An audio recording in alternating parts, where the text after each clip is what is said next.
Hi అండి, అందరికీ నమస్తే. నేను మీ సునీల్ మద్దాల. ఇప్పుడు నేను చెప్పబోయే వీడియో టీడీపీ అభిమానులకు కానీ, టీడీపీ కార్యకర్తలకు కానీ, జనసేన కార్యకర్తలకు కానీ కొంచెం కంటగింపుగా ఉండొచ్చు అండి. ఎందుకంటే వాస్తవాలు మాట్లాడబోతున్నాను కాబట్టి. వాళ్ళకి నచ్చకపోవచ్చు, ఎందుకంటే నిజాలు చెప్తున్నాను కాబట్టి వాస్తవం ఆ నిజం ఏంటంటే కనుక చిరు ఉద్యోగులు ఎవరంటారో, చిన్న చిన్న ఉద్యోగులు ఎవరైతే ఉంటారో అలాంటి ఉద్యోగులు కూడా కూటమి ప్రభుత్వం వదిలిపెట్టటలా.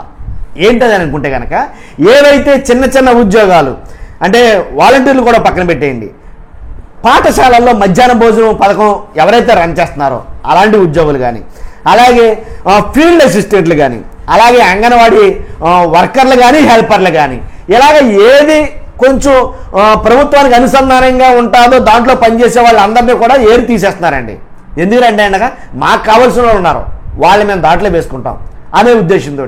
ఇది చాలా తప్పండి నన్ను అడిగితే కనుక. దాని మీద ఆధారపడ్డ బతుకులు వాళ్ళవి. అందుకనే నేను మాట చెప్తా, సారు ముఖ్యమంత్రి గారు ప్లీజ్ అండి, దయచేసి వాళ్ళ పొట్ట మీద కొట్టకండి. ఇదే నేను చెప్పబోయే వీడియో. కాబట్టి నాకు మోటివేషన్గా ఉంటుంది. ఫస్ట్ ఒక లైక్ చేయండి వీడియోలోకి వెళ్ళే ముందు. అంతేకాదు ఈ వీడియో పూర్తిగా చూసి మీ అమూల్యమైన అభిప్రాయాన్ని కామెంట్ రూపంలో తెలియజేయండి. ఎందుకంటే కనుక పక్కాగా ఈ వీడియో చాలామందిగా షేర్ అవ్వాలి. అంతేకాదు పక్కాగా మన ఛానల్ సబ్స్క్రైబ్ చేసుకోండి. సారు వాళ్ళ పొట్ట మీద కొట్టొద్దు. ఎవరంటే కనుక 2.65 లక్షల మంది వాలంటీర్ని పక్కన పెట్టేసింది ఈ ప్రభుత్వం, మీ అందరికీ తెలిసిందే. అలాగే వేలాది మంది పాఠశాలల్లో మధ్యాహ్న భోజనం వండే కార్మికుల్ని చాలామందిని తీసేస్తున్నారు. తీసేసి ఆ ప్లేసుల్లో వాళ్ళకు అనునయులు, వాళ్ళకు కావలసిన వాళ్ళు, కొత్త వాళ్ళని వేస్తున్నారు. అంటే వాళ్ళకు అవసరమైన వాళ్ళని వేస్తున్నారు. అంతేకాదండి, టీడీపీ నేతల వేధింపులతోటి కొంతమంది ఆత్మహత్యలే చేసుకున్నారు. ఎలా అంటే 4 ఫీల్డ్ అసిస్టెంట్లు ఆత్మహత్య చేసుకున్న విషయం యావత్ రాష్ట్రం మొత్తం తెలుసు. ఫీల్డ్ అసిస్టెంట్ అలాగే ఎప్పటికే 2360 మంది ఫీల్డ్ అసిస్టెంట్లు తప్పించి వాళ్ళకి కావాల్సిన వాళ్ళు వేసుకున్నారు వాస్తవంగా. అంతేకాదండి, నైట్ వాచ్మెన్లు కానీ, అలాగే స్కూళ్ళల్లో మరుగుదొడ్లు శుభ్రం చేసే కార్మికులు కూడా వదిలిపెట్టాల, వాళ్ళ మీద కూడా వేటు పడింది వాస్తవంగా. ఏదైనా వాళ్ళు కూడా తీసేసి వాళ్ళకి కావాల్సినటువంటి ఆ ఏరియాలో ఉండే రాజకీయ నాయకులు, ఆ ఏరియాలో ఉండే ఎవరైతే టీడీపీ నాయకులు కానీ, జనసేన నాయకులు కానీ ఎవరైతే ఉన్నారో వాళ్ళు ఏం చేస్తున్నారంటే కనుక వాళ్ళని తీసేయండి ఫస్ట్ ఇమీడియట్లీగా. మా వాళ్ళు ఉన్నారు ఆల్రెడీ, మమ్మల్ని అడుగుతున్నారు వచ్చి మాకేమైనా ఉపాధి ఉంటే చూపించండి అని. అలా అడిగి వచ్చిన వాళ్ళు అండి వాళ్ళు కూడా.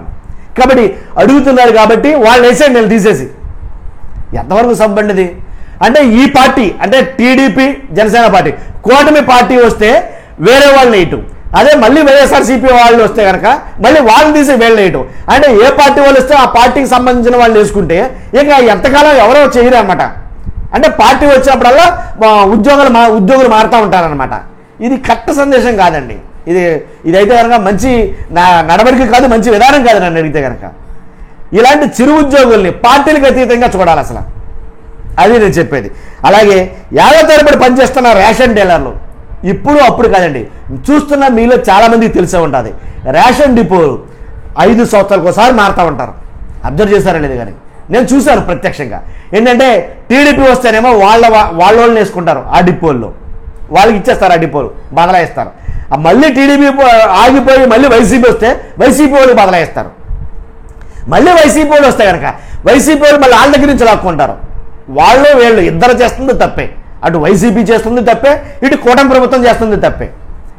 మీరు మారినప్పుడల్లా వాళ్ళ మార్చడం ఏంటండి, మరీ విడ్డూరం కాకపోతే.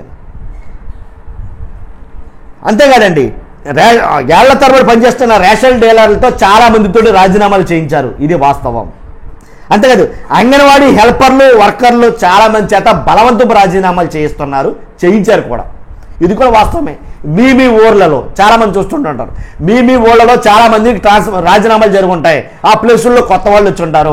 వాళ్ళు రాజీనామా చేయడానికి బలవంతంగానైనా రాజీనామా చేయించాలా, లేకపోతే వాళ్ళు చేస్తున్న పనులు తప్పు చూపించైనా రాజీనామా చేయించాలా.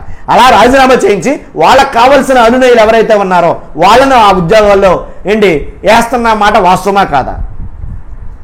అందుగురించే నేను అంటున్నా, వాళ్ళ పొట్ట మీద కొట్టకండి సార్ అని. విజయనగరం జిల్లా బొబ్బిలిలో రాణి మల్లమ్మదేవి యుద్ధ స్తంభం డివైడర్ల మధ్య ఉన్న మొక్కల సంరక్షణ బాధ్యత చూస్తున్న 16 మంది చిరుద్యోగులను తొలగించారు. ఇది ఎగ్జాంపుల్గా చెప్తున్నా. తొలగించి ఆ ప్లేసులు ఇంకొక 16 మందిని వేరే వాళ్ళు వేశారు. ఎలా పోతుందండి నాకు అర్థం కావట్లా. కాబట్టి ఈ రకమైనటువంటి ఏదైతే రాజీనామాలు లేదా వీళ్ళంతా బలవంతంగా ఉద్యోగాలు తీసేయటం, బలవంతంగా ఉద్యోగాలు తీసేసి మరలా వాళ్ళకి కావాల్సిన వాళ్ళు వేయించుకోవడం, అది ఎంతవరకు కరెక్ట్ అనేది నాకు అర్థం కావట్లా. కాబట్టి ఇలాగ రాష్ట్రంలో చాలా ఉద్యోగాలు అయితే కనుక తీసేయడం జరిగింది.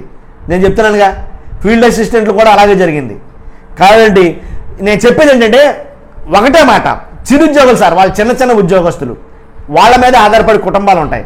కాబట్టి వాళ్ళ పొట్ట మీద కొట్టొద్దు దయచేసి. కాబట్టి చూస్తున్న అందరూ కూడా మీ ఏరియాలో కూడా ఇలా జరిగితే కనుక ఖచ్చితంగా పక్కగా కామెంట్ రూపంలో తెలియజేయండి, సబ్స్క్రైబ్ చేయండి. అలాగే మీ అమూల్యమైన అభిప్రాయం కామెంట్ రూపంలో తెలియజేయండి. ఇలాంటివి జరిగితే కనుక చాలామంది చదువుతారు. ఓకే, ఒకసారి లైక్ చేయండి, అలాగే సబ్స్క్రైబ్ చేయండి. Thank you very much.